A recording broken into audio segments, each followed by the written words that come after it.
नमस्कार छात्रों, मैं गिरिराज मंगल आज आपके समक्ष एक नए वीडियो के साथ में हाजिर हूँ। इस वीडियो में आपका बहुत बहुत स्वागत, अभिनंदन। आज अपनी वीडियो में कक्षा 6 गणित प्रश्नावली 1.2 अपनी संख्याओं की जानकारी जिसके भाग 3 के बारे में अध्ययन करने वाले हैं। आज अपनी इस वीडियो में लंबाई का सबसे छोटा मात्रक क्या होता है और सबसे बड़ा मात्रक क्या होता है, एक इकाई को दूसरी इकाई में हम किस प्रकार से बदलते हैं, ये जानकारी अपन इस वीडियो के माध्यम से प्राप्त करेंगे।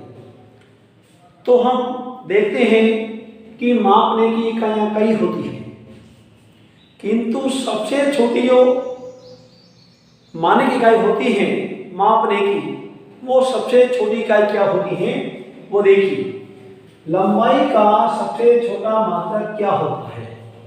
सबसे यानी आपने देखा होगा कि metre, centimetre, decimetre, kilometre, hectometre सब होता है, किंतु सबसे छोटी इकाई जो होती है वो होती है मिलीमीटर। मिलीमीटर से कोई इकाई नहीं होती। आप देखते भी हैं कि जब अपने पास कोई छोटा स्केल होता है या बड़ा स्केल होता है तो 1 सेंटीमीटर से दूसरे सेंटीमीटर के बीच में 10 छोटे छोटे खाने होते हैं, और वो छोटे छोटे खाने जो होते हैं तो एक छोटे खाने का जो गैप होता है वो किसके बराबर होता है? 1 मिलीमीटर के बराबर होता है। ये मान के चलो कि मान यहाँ 1 है और यहाँ पर स्केल पे 2 है, इन दोनों के बीच में 10 खाने होते हैं, 3, 4, 5, 6, 7, 8, 9, 10 ये इस तरह खाने होते हैं।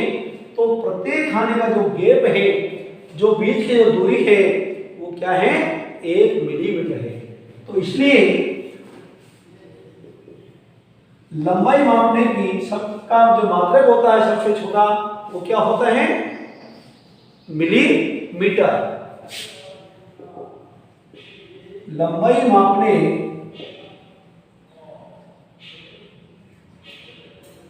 का सबसे छोटा मात्रक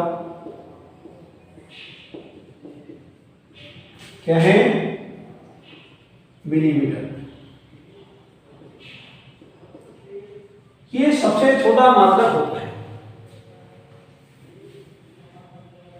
और सबसे बड़ा मात्रक जो होता है वो क्या होता है?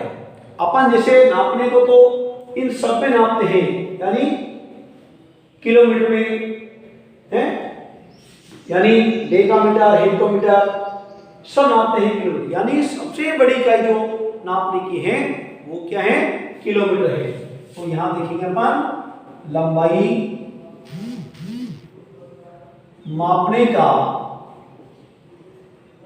सबसे बड़ा जो मात्रक होता है वो होता है किलोमीटर। लंबाई मापने का सबसे बड़ा जो मात्रक है वो क्या होता है? किलोमीटर होता है। और सबसे छोटा मात्रक क्या होता है? मिलीमीटर होता है। अब देखते हैं अपन यहाँ ध्यान करना, ये हम छोटी कक्षा में भी पढ़ते आ रहे हैं, प्रत्येक कक्षा में हमारा उपयोग होता है और व्यवहारिक जीवन में भी इनका उपयोग है। इसलिए मात्रकों की जानकारी हमको सदैव होनी चाहिए, क्योंकि ये चीजें जो हैं हमारे व्यवहारिक जीवन में भी काम में आने वाली होती है। 10 मिलीमीटर आपने देखा कि ये 10 मिलीमीटर का जो ये 10 खाने होते हैं, ये 10 खाने होते हैं ये किसके बराबर होते हैं? 1 सेंटीमीटर के बराबर होते हैं, यानी 10 मिलीमीटर बराबर क्या हो जाता है? 1 सेंटीमीटर हो जाता है। अब आपको अब 10 सेंटीमीटर यानी वो तो 1 सेंटीमीटर का गैप हो गया, किंतु 10 सेंटीमीटर की जो दूरी होती है स्केल पर, आपका छोटा स्केल आपने देखा होगा, बड़ा स्केल होता है वो 12 इंची का होता है, उसमें 30 सेंटीमीटर होते हैं। छोटा जो स्केल होता है वो 15 सेंटीमीटर का होता है, 6 इंच का होता है। तो जब 15 सेंटीमीटर का होता है तो जब 10 सेंटीमीटर की दूरी होती है 0 से लेकर के, वो होती है 1 डेसीमीटर के बराबर। किसके बराबर होती है वो? 1 डेसीमीटर के बराबर। यानी 1 सेंटीमीटर से लेकर के 0 सेंटीमीटर से लेकर के 10 सेंटीमीटर की जो दूरी होती है वो किसके बराबर होती है? 1 डेसीमीटर के बराबर होती है। और जब उसी दूरी के बराबर 10 दूरियां कर ले, यानी 10 डेसीमीटर, 10 सेंटीमीटर के बराबर तो 1 डेसीमीटर हो गया, किंतु 10 डेसीमीटर किसके बराबर हो जाएगा? 1 मीटर के बराबर हो जाएगा। यानी 10 डेसीमीटर, यानी 1 डेसीमीटर के बराबर हम 10 टुकड़े ले लें और उनको आपस में जोड़ दें तो वह दूरी किसके बराबर हो जाएगी? 1 मीटर के बराबर हो जाएगी। और वो 1 मीटर किसके बराबर हो जाएगा? 100 सेंटीमीटर के बराबर हो जाएगा। क्यों? क्योंकि जब 1 डेसीमीटर 10 सेंटीमीटर के बराबर है तो 10 डेसीमीटर किसके बराबर हो जाएगा? 100 सेंटीमीटर के बराबर हो जाएगा। और 100 सेंटीमीटर किसके बराबर हो जाता है? 1 मीटर के बराबर हो जाता है।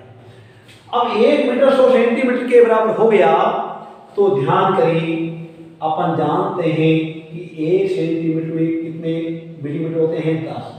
तो 100 सेंटीमीटर में कितने हो जाएंगे? जब 100 को 10 से गुना करेंगे तो 1000 क्या हो जाएगा? उसमें मिलीमीटर हो जाएगा। क्योंकि सेंटीमीटर को मिलीमीटर में बदलने के लिए किससे गुणा करते हैं? 10 से गुणा करते हैं। तो 100 को अपन 10 से गुणा यदि करेंगे तो क्या हो जाएगा? 1000 मिलीमीटर हो जाएगा। अब देखिए, अब 1 मीटर के टुकड़े हम 10 ले लें तो वह किसके बराबर हो जाएगा? 10 मीटर के बराबर हो जाएगा। और 10 मीटर किसके बराबर हो जाएगा? 1 डेका मीटर के बराबर हो जाएगा। 10 मीटर की दूरी किसके बराबर होती है? 1 डेका मीटर के बराबर होती है।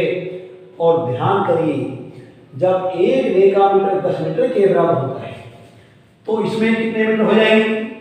हम डेका मीटर में मीटर की बात करें तो इसमें कितने मीटर हो जाएंगे? मान लीजिए आप, तो ये किसके बराबर हो जाएगा? 1 डेका मीटर किसके बराबर हो जाएगा? 10 मीटर तो है ही, ये तो 10 मीटर है, किंतु ध्यान करना ये तो 1 डेका मीटर 10 मीटर के बराबर है, किंतु हम सेंटीमीटर की बात कर रहे हैं तो सेंटीमीटर कितना हो जाएगा? बताइए, हैं? किसके बराबर हो जाएगा? ये 1000 सेंटीमीटर के बराबर हो जाएगा। 1 डेका मीटर में सेंटीमीटर कितने हो गए भाई? 10 मीटर कितने हो गए? 10 है। और 10 को हम जब 100 से गुणा करेंगे तो कितना हो जाएगा? 1000 हो जाएगा। इसी प्रकार से 10 डेका मीटर किसके बराबर हो जाएगा? 1 हेक्टोमीटर के बराबर हो जाएगा। और 1 हेक्टोमीटर के बराबर तो हो जाएगा, किंतु यदि अपन इसको मीटर में बदलना चाहें तो इसको 10 से गुणा करेंगे तो ये किसके बराबर हो जाएगा? ये 100 मीटर के बराबर हो जाएगा। किसके बराबर हो जाएगा? ये 100 मीटर के बराबर हो जाएगा। अब देखिए, और 10 हेक्टोमीटर किसके बराबर हो गया? 1 किलोमीटर के बराबर हो गया। और 1 किलोमीटर जो है वो किसके बराबर हो गया? 1000 मीटर के बराबर हो गया। किसके बराबर हो गया? 1000 किलोमीटर के बराबर हो गया। और यदि इस 1 किलोमीटर को हम सेंटीमीटर में बदलना चाहें तो हम क्या करेंगे? ध्यान करिए, क्योंकि मीटर है और इसको सेंटीमीटर में बदलेंगे तो 2 शून्य और लगा देंगे तो ये कितना हो जाएगा? एक तरह से 1 लाख सेंटीमीटर के बराबर हो जाएगा। किसके बराबर हो गया?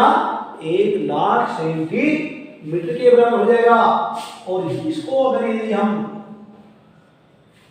इसको अगर यदि मान लीजिए अपन मीटर यानी किलोमीटर है वो तो 1000 मीटर के बराबर हो गया, ये तो 1000 मीटर के बराबर हो गया मान के चलिए।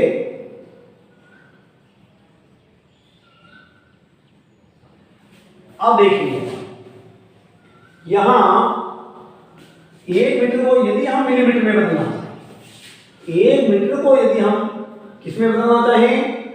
मिलीमीटर में, तो ध्यान रखना वही देता है, यानी वही हो जाएगा 1000 मिलीमीटर की। किसके बराबर हो जाएगा? 1000 मिलीमीटर के बराबर हो जाएगा। किंतु 1 डेसीमीटर जो है उसको यदि हम सिर्फ मिलीमीटर में बदलना चाहें तो ये क्या हो जाएगा, 100 मिलीमीटर के बराबर हो जाएगा। किसके बराबर हो जाएगा, 100 मिलीमीटर के बराबर हो जाएगा। इसी प्रकार देखिए आप यहां 1 किलोग्राम की हम बात करें तो ये किसके बराबर होता है, 1000 ग्राम के बराबर होता है, जो कि अपन व्यावहारिक जीवन में काम में लेते हैं। आप 1 किलो का बाट आपने देखा होगा, उसमें 1000 ग्राम लिखा रहता है। और 1 ग्राम में कितने मिलीग्राम होते हैं, 1 ग्राम में भी से भी छोटी इकाई होती है मिलीग्राम। कितनी, 1 ग्राम में कितने मिलीग्राम होते हैं, 1000 मिलीग्राम होते हैं। और 1 लीटर, इसमें कितने मिलीलीटर होते हैं, कितने मिलीलीटर होते हैं, 1000 मिलीलीटर होते हैं। 1 लीटर में 1000 मिलीलीटर, और 1000 लीटर किसके बराबर हो जाता है, ये 1000 लीटर देखना, 1000 लीटर किसके बराबर हो जाता है, ये हो जाता है 1 किलो लीटर के बराबर।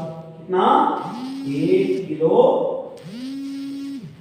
किलो लीटर के बराबर। इस प्रकार से हम एक इकाई से दूसरी इकाई में प्रत्येक इकाई को बदल सकते हैं। ये चीजें आपको व्यवहारिक जीवन में भी काम में आती है, इसलिए ये आपको आनी ही चाहिए। आप अपनी नोटबुक में आप इनको उतारेंगे, उतार करके इनको याद करेंगे, और आने वाली वीडियो के लिए आप बिल्कुल हमारे इस चैनल से मंगल मैथ्स क्लासेस से जुड़ते रहिए। चैनल को सब्सक्राइब कीजिए और आगे आने वाले वीडियो के लिए आप बिल्कुल इंतज़ार करिए। तब तक के लिए बहुत बहुत धन्यवाद।